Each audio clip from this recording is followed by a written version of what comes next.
새벽에 하나님께서 저와 여러분에게 주는 말씀은 누가복음 6장 27절에서 36절까지의 말씀입니다. 제가 받들어 봉독하겠습니다. 이것은 하나님의 말씀입니다. 그러나 너희 듣는 자에게 내가 이르노니 너희 원수를 사랑하며 너희를 미워하는 자를 선대하며 너희를 저주하는 자를 위하여 축복하며 너희를 모욕하는 자를 위하여 기도하라. 너희 입뺨을 치는 자에게 젖뺨도 돌려대며 내 겉옷을 빼앗는 자에게 속옷도 거절하지 말라.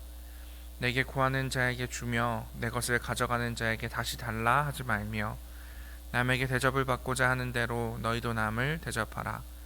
너희가 만일 너희를 사랑하는 자만을 사랑하면 칭찬받을 것이 무엇이냐? 죄인들도 사랑하는 자는 사랑하느니라. 너희가 만일 선대하는 자만을 선대하면 칭찬받을 것이 무엇이냐? 죄인들도 이렇게 하느니라. 너희가 받기를 바라고 사람들에게 구워주면 칭찬받을 것이 무엇이냐? 죄인들도 그만큼 받고자 하여 죄인에게 구워주느니라.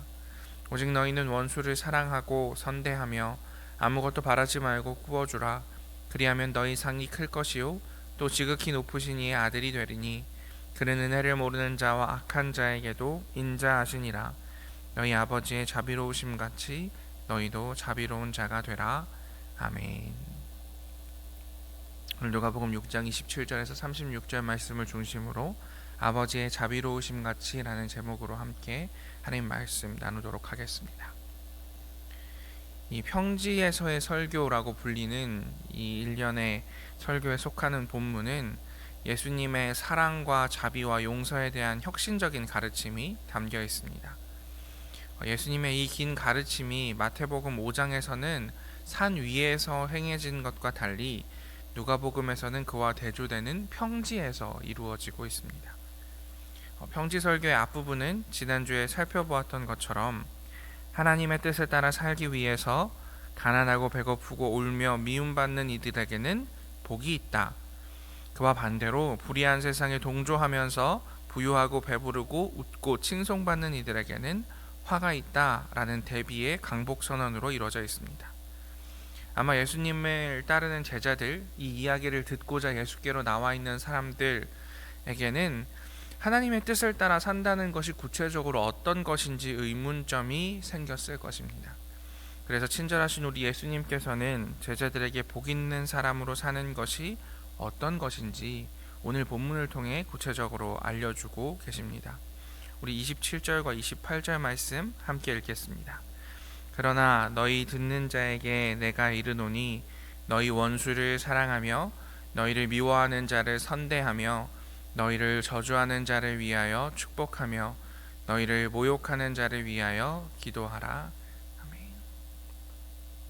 일단 이 말씀의 전제는 우리가 하나님의 말씀을 따라서 하나님의 나라를 이루면서 살아가기 위해서 불의한 세상에 저항하면서 사는 것, 이렇게 행동하는 것을 전제로 하고 있습니다. 우리가 불의한 세상에 동조하지 않고 살게 되면 우리를 괴롭히는 사람들이 있다는 것을 말합니다. 이들을 27절과 28절에 보면 원수, 너희를 미워하는 자, 너희를 저주하는 자, 너희를 모욕하는 자라고 표현하고 있습니다. 아마도 예수님의 곁에서 이 이야기를 듣고 있는 사람들에게 원수, 미워하는 자, 저주하는 자, 모욕하는 자라는 이야기를 들었을 때 자연스럽게 떠오르는 사람이 있었을 것입니다. 첫 번째는 이스라엘을 식민 지배하는 로마와 관련된 사람들이었을 겁니다. 로마 황제에게 잘 보이기만을 중요하게 생각하는 로마의 총독과 유대의 분봉왕들, 그들을 따르는 고관들, 그리고 그들에게 손발이 되어서 이스라엘 사람들을 핍박하는 로마의 군인들, 이들이 원수, 미워하는 자, 저주하는 자, 모욕하는 자라는 이야기를 들었을 때 아마 그들에게 가장 먼저 떠오른 존재들이었을 것입니다. 그뿐 아닙니다. 외부의 세력뿐 아니라 이스라엘 내부에도 문제가 되는 원수 같은 이들이 있었습니다. 동족의 고열을 빨아서 로마에게 세금을 바치고 폭착한 돈으로 호의호식하는 매국노 세리들, 민초들이 어떻게 살아가는지 관심은 없고 오직 자신들의 종교적 권력에만 심취하는 종교 지도자들과 같은 이들이었습니다. 그러니 하나님의 자녀답게 살기 위해서는 이들의 미움, 저주, 모욕을 견뎌야 한다는 이야기로 예수님의 말씀을 해석하는 것은 당연지사였습니다. 이런 이들이 너희를 모욕할지라도 너희는 그들에게 대항하여야 한다 라는 이야기로 그들이 듣고 있는데 뭔가 이질감이 생겼을 것입니다.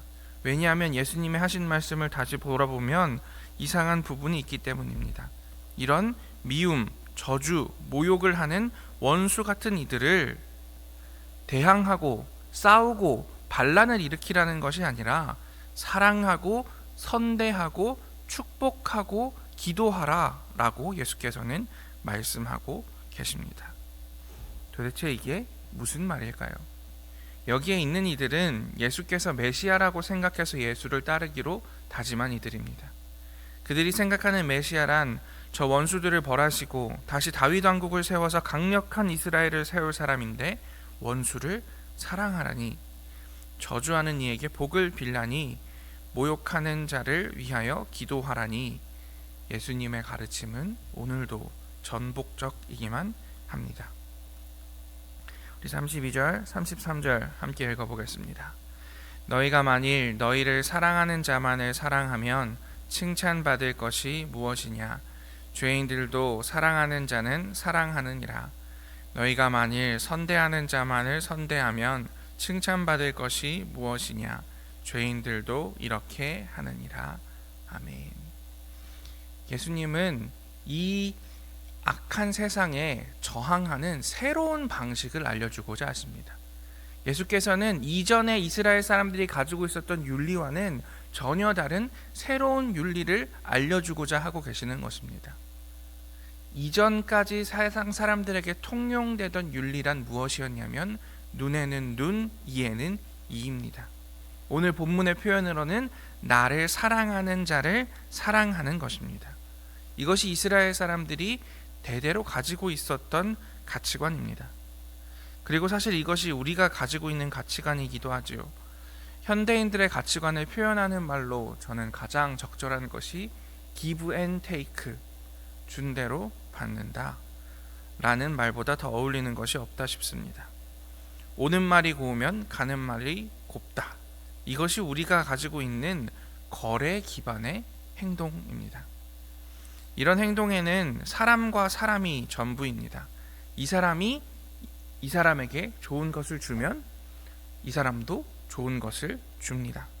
증오를 던지면 증오가 돌아올 것입니다. 사람과 사람의 관계에서는 이것이 마땅합니다. 그런데 예수께서는 이 사람과 사람의 관계에 이 둘만 있는 것이 아니라 하나님께서 임하실 때에 어떠한 일이 벌어지는가를 말씀하십니다. 이것을 통해서 새로운 윤리를 주창하고 계시는 것이지요. 누가복음 6장 35절과 36절 같이 읽어보겠습니다. 오직 너희는 원수를 사랑하고 선대하며 아무것도 바라지 말고 구워주라. 그리하면 너희 상이 클 것이요 또 지극히 높으신 이의 아들이 되리니 그는 은혜를 모르는 자와 악한 자에게도 인자하시니라. 너희 아버지의 자비로우심 같이 너희도 자비로운 자가 되라. 아멘. 거래 기반의 행동을 하는 사람들, 좋은 것을 주면 좋은 것을 주고 악한 것을 주면 악한 것을 주는 사람들, 이 사람들은 상대방의 의도에 기댑니다. 그리고 그것에 자신을 맞춥니다. 좋은 것이 오면 좋은 것을 주고 나쁜 것이 오면 나쁜 것을 줍니다. 하나님의 나라에서는 우리가 하는 일이 다른 사람이 우리에게 하는 일에 대해서 결정되지 않습니다. 그 하나님의 나라에서는 우리가 하는 일이 상대방이 무엇을 했느냐로 결정되는 것이 아니라 하나님께서 나에게 어떻게 하셨느냐에 결정된다라고 예수님께서는 말씀하십니다. 그 하나님은 어떤 분이십니까? 불평하고 악한 자들에게도 친절하신 분입니다. 그 인자와 자비가 영원하신 분이 바로 하나님이십니다. 그러니 저 사람이 나한테 좋은 것을 줬기 때문에 내가 좋은 것을 주어야 해, 나쁜 것을 주었으니 나쁜 것을 주어야 해가 아니라 저 사람이 나에게 좋은 것을 주냐 나쁜 것을 주냐와 상관없이 하나님은 나에게 영원한 인자와 자비를 주시니 나는 저 사람에게 인자와 자비를 준다. 이것이 예수께서 새로운 이스라엘, 새로운 하나님의 나라에서 세우실 새로운 윤리 법칙이다 라는 것입니다. 그러니 우리는 원수를 사랑하고 선대할 수 있게 됩니다. 우리의 행동의 동력은 다른 사람이 하는 일에 대한 반응이 아니라 하나님께 반응하는 것이기 때문입니다. 그리고 하나님의 방식으로 행동하게 될 때 그것은 진정한 의미의 저항이 되고 진정한 의미의 힘이 됩니다. 아니, 원수를 사랑하는 것이 어떻게 저항이고 힘이 된다라는 말일까요? 방금 전에 이야기하신 것처럼 저 사람이 나한테 좋은 것을 주던 나쁜 것을 주던 내가 자비를 베푼다면 그것은 바보처럼 사는 일 아닙니까? 그래서 그리스도인은 바보처럼 살아야 된다라는 말도 있지 않습니까?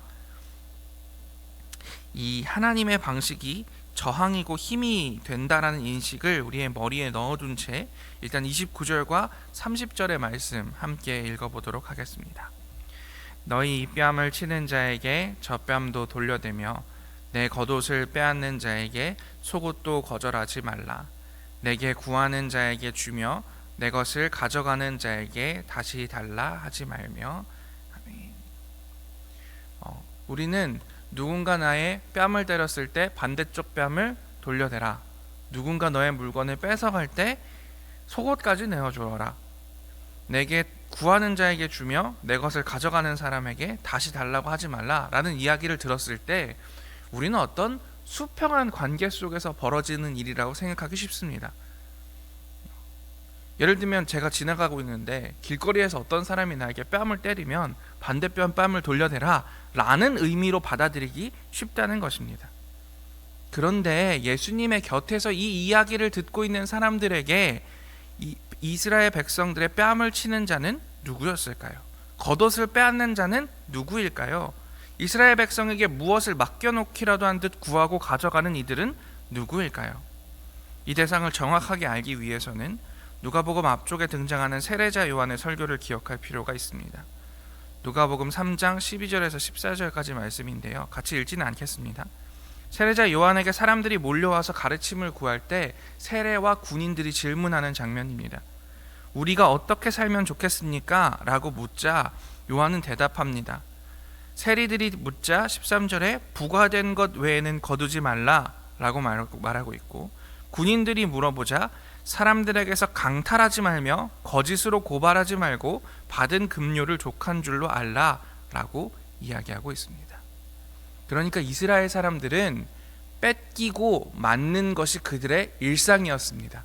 누구에게? 세리와 관료들과 군인들에게. 자기 마음에 들지 않는다고 이스라엘 사람들의 뺨을 치는 사람들은 누구였을까요? 로마의 권력에 기생하는 군인들이나 세리, 고위 관료들이었을 것입니다. 단벌로 살아가는 것이 당연한 1세기의 민초들, 그 한 벌밖에 없는 겉옷을 빼앗아가는 자들, 맡겨놓은 것 마냥 자신의 것이 아닌 것을 구하고 가져가는 이들은 이런 이들이었습니다. 여러분, 다른 복음서에서 뺨을 치는 것과 함께 나오는 예시를 기억하고 계시나요? 누가복음에서는 한 가지가 등장하고 있지 않습니다. 그것은 오리를 가자고 하면 십리를 같이 가라 라는 것입니다. 이런 예시는 실제적인 삶과 닿아 있는 것들이었습니다. 이스라엘 백성에게는 아주 실제적인 문제였다는 거죠. 우리는 그렇지 않지 않습니까? 누가 갑자기 목사님 저한테 오리면은 한 20kg 되잖아요. 누가 길가를 가다가 청년 나랑 같이 20kg만 같이 가지 라고 할 일이 없지 않습니까? 그래서 우리는 생각하기를 누군가가 길 안내를 좀 해달라고 하면 운양역이 어딥니까? 그럼 거기까지 가줘라 이렇게 생각하기 십상인데, 이 말씀은 그런 내용과는 전혀 다른 이야기입니다. 실제로 로마 제국의 병사는 식민지 백성들에 대한 치리 권한을 가지고 있었습니다. 잘못했다고 생각하면 얼마든지 폭력을 휘두를 수 있었죠. 너 이스라엘 백성이지, 너 왜 그런 행동해? 너 반역자인 것 같네? 라고 이야기하면 그 사람의 뺨을 언제든지 때릴 수 있는 권한이 로마 병사에게 있었던 것입니다. 그뿐만 아니라 식민지 백성에게 노역을 부과할 수 있는 권한도 있었습니다.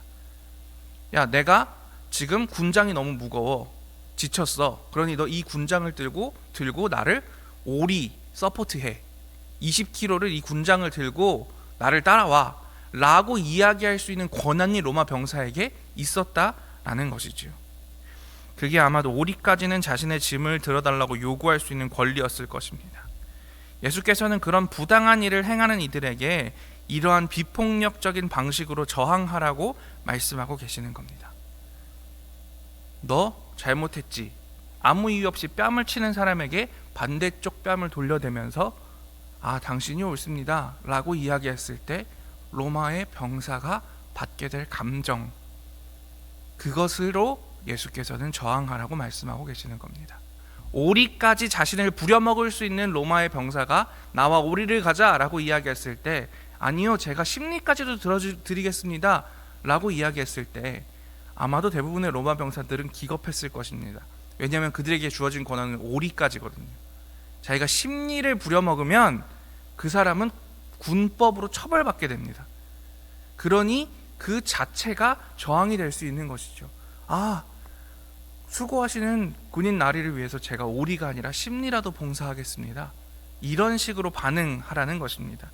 이러한 비폭력적인 방식으로 저항하라라는 것이 예수님의 가르침이었던 것입니다. 세상의 폭력 앞에서 예수께서 말씀하시는 하나님 나라의 윤리를 살 때 우리는 증오하고 학대하고 때리고 판단하고 정죄하는 이들을 만나게 되는데, 그럴 때에 우리는 이렇게 비폭력적인 방식으로 저항함으로 인해서 너는 나를 지배할 수 없다. 나를 지배하실 수 있는 분은 오직 나에게 이 자비를 주시는 하나님밖에 없다라는 사실을 그들에게 알려주라. 그것으로 저항하라 라는 것이 예수님의 가르침이라는 것입니다. 그들의 나쁜 행동이 우리를 자극하여 똑같이 나쁜 행동으로 돌려주게 되는, 반응하게 될 수 없다라는 것을 증명하는 것입니다. 그래서 우리는 하나님의 자비로 우리가 혐오하는 악에 저항하게 되는 것이라고 예수께서는 우리에게 새로운 윤리를 알려주고 계시는 것입니다. 우리가 그렇게 하기 위해서 애쓸 수 있는 이유 무엇입니까? 예수께서 그렇게 하셨기 때문입니다. 예수님은 자신을 부인하는 이들에게 사랑과 자비를 베푸셨습니다. 자신을 십자가에 못 박는 이들, 자기에게 침을 뱉고 자신을 조롱하는 이들을, 저들은 자신이 무슨 일을 하는지 모르니 저들을 용서해달라라고 말씀하십니다. 십자가라는 말도 안 되는 폭력에 폭력으로 저항하지 않고 하나님의 자비에 자신을 맡기십니다. 아버지의 자비로우심으로 세상은 상상하지 못하는 방식으로 비폭력으로 저항하는 일, 폭력을 사랑하는 이들을 부끄럽게 만드는 일이 그리스도인이 걸어가야 할 십자가의 길이다. 그것이 새로운 세상에서 내가 펼쳐갈 하나님의 나라다 라고 예수께서는 말씀하고 계시는 것입니다. 예수께서는 불의한 세상 한가운데 있는 이스라엘 사람들에게 그런 삶을 살자고 그들을 부르십니다. 산속에서도 그들을 부르시고 평지에서도 그들을 부르십니다. 그리고 오늘 예수께서는 우리들 또한 하나님의 자비하심의 길로 부르십니다. 악의 자비하심으로 저항하는 일, 폭력과 권력에 하나님의 자비로 반응하는 일, 이것이 예수 그리스도께서 걸어가고자 하시는 십자가의 길입니다. 내 뺨을 치면 반대편 뺨을 돌려대라, 원수를 사랑하라 라는 말은 세상에 불의가 있을 때, 악이 있을 때 그것 눈 감고 꿍하니 버티라는 이야기가 아닙니다. 예수께서는 새로운 방식으로, 그들과 다른 방식으로 저항하여 세상을 바꾸자. 폭력이 당연한 세상에서 이 폭력을 몰아내고 하나님의 자비가 다스리는 세상을 만들어내기 위해서 그들이 우리에게 나쁜 일을 준다고 할지라도 선한 것으로 돌려주자. 그것이 예수께서 우리에게 요청하시는 새로운 윤리라는 사실, 그것을 기억하며 오늘도 여러분의 삶 속에서 하나님 나라 이루어가시는 여러분들 다 되실 수 있기를 간절히 기도하겠습니다. 함께 기도합시다. 하나님, 예수님께서 오늘 평지에서 들려주신 이야기를 통하여서 하나님 나라의 새로운 윤리에 대해서 배웠습니다. 악이 우리에게 악하게 행한다고 하여서 우리도 똑같은 방식으로 그들에게 대하는 것이 아니라 그 사람이 나에게 어떤 것을 주는지, 거래적 마음으로 생각하는 것이 아니라 무엇을 너희가 주든지 나는 하나님의 자비를 힘입었기 때문에 하나님의 자비를 산다 고백하는 우리들 될 수 있도록 인도하여 주시옵소서. 그리하여서 폭력이 만연한 이 세상 가운데 하나님의 정의와 자비를 이야기하는 우리를 다 되어질 수 있도록 인도하여 주시옵소서. 모든 말씀 예수님 이름으로 기도합니다. 아멘.